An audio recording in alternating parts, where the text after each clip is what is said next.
Alright, let's dive into something that's been blowing my mind lately. Did you know there's a century-old theater in Glendale, California, that just became the highest-grossing venue in the country for the Odyssey in 70mm? Yeah, the Alex Theater, a place that hadn't screened a new movie in 35 years, suddenly became the epicenter of Christopher Nolan's latest epic. Personally, I think this is more than just a box office story, it's a cultural moment. What makes this really interesting is how it challenges the idea that historic theaters are relics of the past. If you take a step back and think about it, this isn't just about a movie or a theater, it's about the enduring power of shared experiences in an age where streaming dominates.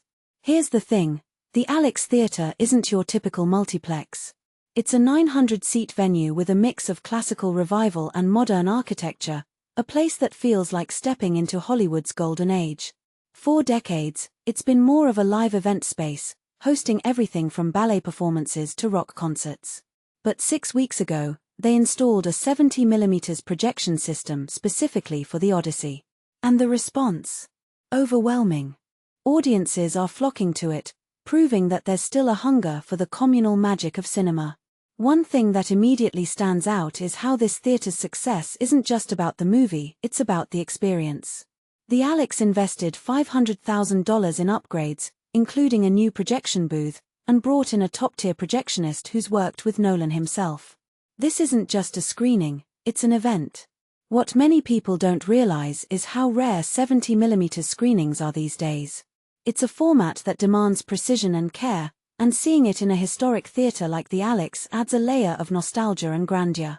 From my perspective, this is a reminder that cinema isn't just about the story on screen, it's about the space, the sound, the collective gasps and cheers. That's why people are losing their minds over this. It's not just a movie, it's an experience that streaming can't replicate. Now, let's talk about the bigger picture.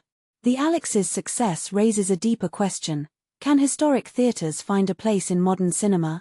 Personally, I think they absolutely can, but it requires vision. The Alex isn't just screening the Odyssey, they're planning special engagements for other large-format releases, like Dune, Part 3 and Narnia, The Magician's Nephew. This isn't a one-off stunt, it's a strategy. What this really suggests is that there's a market for premium, event-driven cinema experiences, especially when they're tied to iconic venues.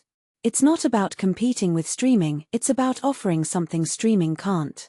A detail I find fascinating is how this ties into Christopher Nolan's philosophy as a filmmaker.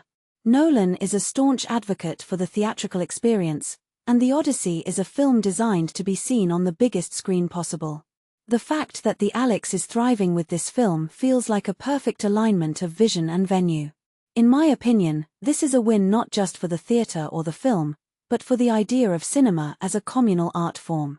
It's a reminder that, despite all the changes in how we consume media, there's still something irreplaceable about sitting in a dark room with strangers, all captivated by the same story. So, what's the takeaway here? For me, it's this: the Alex Theater's success isn't just a nostalgia trip, it's a blueprint. It shows that with the right film, the right format, and the right venue, you can create something truly special. It's not about clinging to the past, it's about reimagining it for the future. And honestly, that's what makes this story so exciting. It's not just about the Odyssey or the Alex, it's about the possibility of what cinema can still be. What do you think?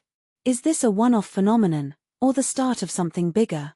Let me know in the comments, I'm curious to hear your thoughts.